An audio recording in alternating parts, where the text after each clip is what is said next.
जय हिंद साथियों, इस वीडियो में हम रेलवे ग्रुप डी से जुड़े हुए प्रैक्टिस सेट जो है कवर करने वाले हैं। और ये जो है 3 और 4 प्रैक्टिस सेट इस बुक का, जिसमें कुल 100 प्रैक्टिस सेट दिए गए हैं और हम लोग इसमें से तीसरा और चौथा क्या है प्रैक्टिस सेट कवर करने वाले हैं।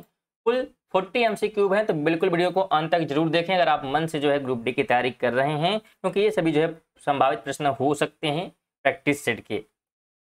तो पहला क्वेश्चन कहता है कि सम्राट अशोक डैश का पुत्र था, तो बताने का प्रयास करिएगा। और आगे कहता है कि जो मौर्य वंश से संबंधित था, इसकी कोई जरूरत नहीं, बस ये बताना है कि सम्राट अशोक जो है डैश का पुत्र था। तो किसका है पुत्र ये? तो बिंदुसार का। जितने भी लोग सी ऑप्शन दे रहे हैं बिल्कुल उनका राइट हो जाएगा। अगले क्वेश्चन की बात करें तो दौलत खान ने बाबर को काबुल में सम्राट डैश के विरुद्ध सहायता प्रदान करने के बदले में अपनी निष्ठा के लिए संदेश वाहक भेजा। तो किसके विरुद्ध? तो सम्राट जो है इब्राहिम लोदी के विरुद्ध। ऑप्शन ए राइट हो जाएगा। 3 नंबर क्वेश्चन है कि बंगाल में डैश की खेती के कारण 1859 से 60 में विद्रोह शुरू हुआ। तो किस खेती के कारण? किसकी खेती? तो इसमें खेती होती थी नील की, और इसी में क्या है विद्रोह हुआ था।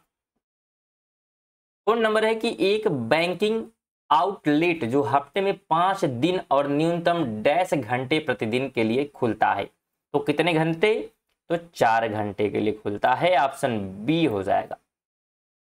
अगला क्वेश्चन है कि लोग छोटा नागपुर पठार बंगाल और बिहार के कुछ हिस्से में बसे हुए थे। उन्होंने मुख्य तौर पर शिकारी समूह के रूप में जीवित व्यतीत किया था। तो किन के बारे में बात हो रही है? तो ये बात हो रही है संथाल के बारे में। ऑप्शन क्या हो जाएगा? तो बी हो जाएगा। संथाल क्या है? तो एक प्रकार की जनजाति है।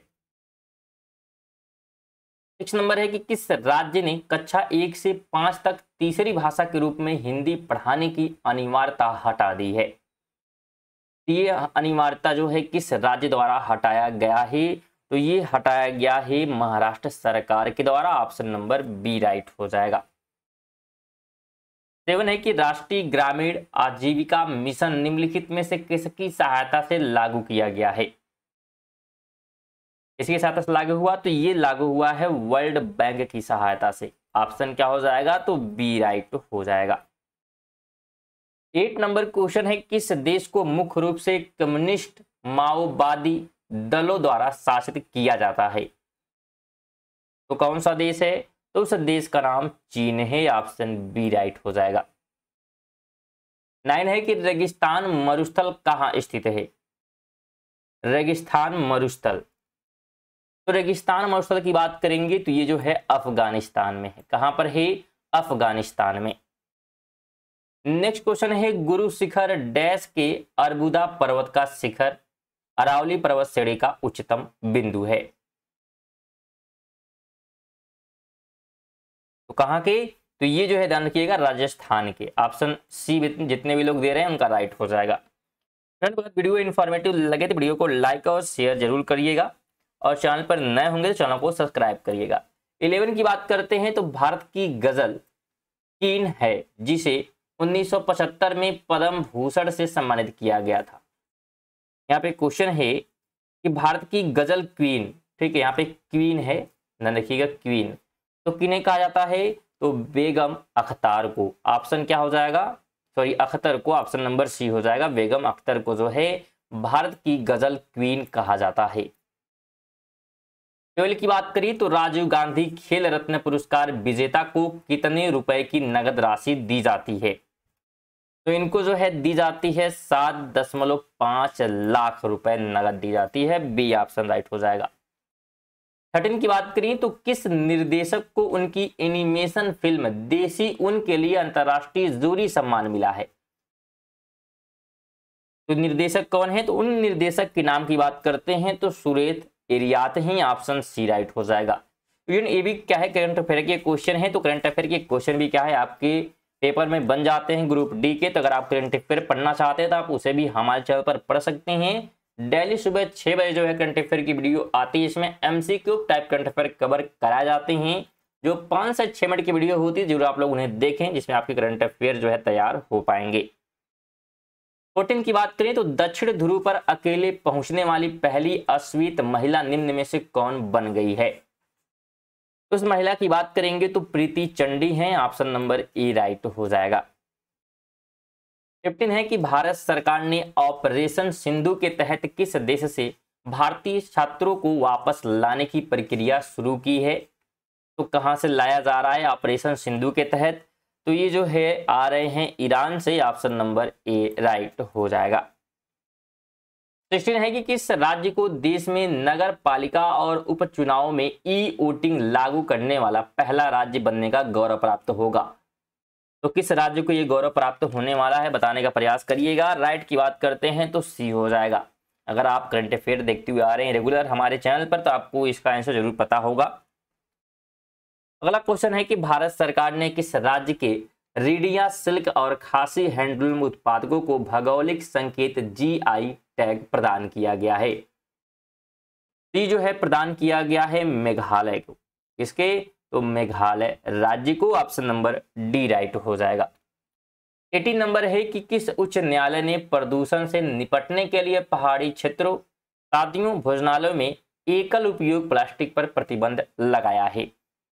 तो ये प्रतिबंध जो है केरल उच्च न्यायालय द्वारा लगाया गया है, ऑप्शन नंबर ए राइट हो जाएगा। 19 है कि किसने अनुसूचित जनजातियों के छात्रों को प्रशिक्षित करने के लिए जय हिंद योजना की शुरुआत की है। जय हिंद योजना जो है किसने शुरू किया है, तो ये जो है बिल्कुल ध्यान रखें शुरू किया गया है दिल्ली विश्वविद्यालय के द्वारा, ऑप्शन नंबर बी राइट हो जाएगा।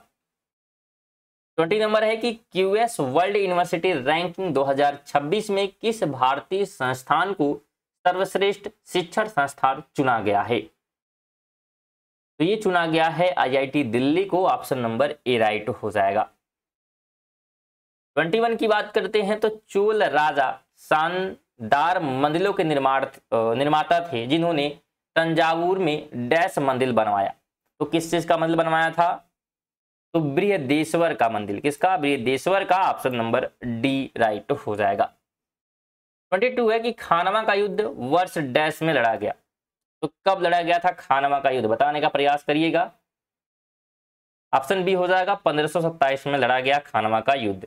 क्योंकि अगर आप रेगुलर इस वीडियो का नोटिफिकेशन पाना चाहते हैं जो कि डेली रात 8 बजे आती है तो चैनल को जरूर सब्सक्राइब कर लीजिएगा जिससे आपको नोटिफिकेशन मिलती रहेगी और बेल आइकन को ऑल पर सेट कर दीजिएगा। 23 है कि अंग्रेजों ने भारत में अंग्रेजी को शिक्षा का माध्यम डैश में बनाया था। तो कब बनाया था, ये बना था 1835 में, ऑप्शन बी राइट हो जाएगा। अगला क्वेश्चन है कि एआरडीसी निम्न में से किस बैंक की शाखा है बताने का प्रयास करिएगा। एआरडीसी किसकी शाखा है, तो ये जो है नाबार्ड की एक शाखा है, ऑप्शन ए राइट हो जाएगा।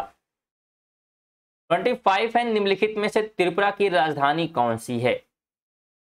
त्रिपुरा की राजधानी, तो त्रिपुरा की राजधानी है अगरतला, ऑप्शन ए राइट हो जाएगा। 26 की बात करें तो नीति आयोग किसके स्थान पर भारत सरकार द्वारा स्थापित किया गया था। तो ये जो है योजना आयोग के स्थान पर, ऑप्शन नंबर डी राइट हो जाएगा। 27 है कि वह क्रांतिकारी नेता कौन था जिसने क्यूबा में भूमि सुधार और साक्षरता में सुधार किया था। किसने किया था ये, तो ये करने वाला जो है फिडेल कास्ट्रो है, ऑप्शन नंबर डी राइट हो जाएगा। 28 है प्रधानमंत्री आवास योजना नामक प्रमुख योजना किसको बढ़ावा देती है। तो ये बढ़ावा देती है किफायती आवासों को, ऑप्शन नंबर ए राइट हो जाएगा। 29 है ब्लेडा रेगिस्तान किस देश में स्थित है बताने का प्रयास करिएगा। ब्लेडा रेगिस्तान, तो ये जो है स्थित है पोलैंड में, ऑप्शन नंबर, जितने भी लोग डी दे रहे हैं उनका राइट हो जाएगा। इसकी बात करते हैं इनमें से खरीफ फसल कौन सी है, खरीफ की पहचान करनी है। तो खरीफ इसमें से बाजरा हो जाएगा, ऑप्शन बी। लेकिन अगर आप रिवीजन के लिए इसका पीडीएफ प्राप्त करना चाहते हैं तो हमारे टेलीग्राम चैनल से जुड़ सकते हैं जिसका पीडीएफ आपको वहां पे मिल जाएगा। 31 की बात करें तो पंडित नारायण राव बोरडस हिंदुस्तानी शास्त्रीय संगीत के घराने से संबंधित थे। तो किस घराने से, राइट की बात करते हैं तो ग्वालियर घराना, ऑप्शन नंबर डी राइट हो जाएगा। 32 है, भारत में किस प्रधानमंत्री के नाम पर एक खेल पुरस्कार का नाम रखा गया? तो ये जो है किस से प्रधानमंत्री के, तो राजीव गांधी के नाम पर, ऑप्शन सी राइट हो जाएगा। 33 है, श्री राम बहादुर राय को किस क्षेत्र में उत्कृष्ट सेवा के लिए पद्म भूषण से सम्मानित किया गया है? ये जो है सम्मानित किया गया है पत्रकारिता के लिए, ऑप्शन नंबर ए राइट हो जाएगा। 34 है कि देश की पहली कागज रहित अदालत निम्न में से कौन बन गई है? कौन बना है? तो Jharkhand high court, option number D right हो जाएगा। 35 है कि भारत पिछले 5 वर्षों में बिजली उत्पादन क्षमता में सबसे तेज वृद्धि दर्ज करने वाला देशों में किस स्थान पर रहा है? तो भारत का जो स्थान है ये तीसरे स्थान रहा है, ऑप्शन नंबर सी राइट हो जाएगा। 36 है कि क्यूएस वर्ल्ड यूनिवर्सिटी रैंकिंग 2026 में कितने भारतीय संस्थान शामिल हुए हैं? कितने संस्थान जो है शामिल हुए हैं बताने का प्रयास करिएगा। तो कुल इसमें जो है 54 संस्थान, डी ऑप्शन राइट हो जाएगा। 37 है, किस राज्य ने कृषि में एआई के प्रयोग को बढ़ावा देने के लिए महाकृषि एआई नीति 2025-29 को मंजूरी दी है? ये मंजूरी महाराष्ट्र सरकार द्वारा दिया गया, ऑप्शन नंबर सी राइट हो जाएगा। 38 है, वर्ल्ड पैरा एथलेटिक्स चैंपियनशिप 2025 का ब्रांड एम्बेसडर किसे नियुक्त किया गया है? ये नियुक्त हुए हैं Kangana Ranaut, option number C right हो जाएगा। 39 है कि डिजिटल मीडिया में जानकारी के प्रसार हेतु किसे champion of digital media award south Asia 2025 खिताब मिला है? ये खिताब दिया गया है द हिंदू को, ऑप्शन ए राइट हो जाएगा। 40 नंबर क्वेश्चन है कि ग्लोबल लिवेबिलिटी इंडेक्स 2025 के अनुसार सबसे रहने योग्य शहर कौन सा है? तो सबसे रहने योग्य शहर कोपेनहेगन है, ऑप्शन सी राइट हो जाएगा। तो फिर ये थे हमारे 40 महत्वपूर्ण क्वेश्चन ग्रुप डी के लिए। अगर वीडियो आप यहां तक देखें तो वीडियो को लाइक कर दें और चैनल पर नए हैं तो चैनल को सब्सक्राइब जरूर करिएगा। साथ में आपसे निवेदन है कि वीडियो को कम से कम एक दोस्त को जरूर शेयर करिएगा। चलिए मिलते हैं नेक्स्ट वीडियो में, तब तक के लिए जय हिंद जय भारत।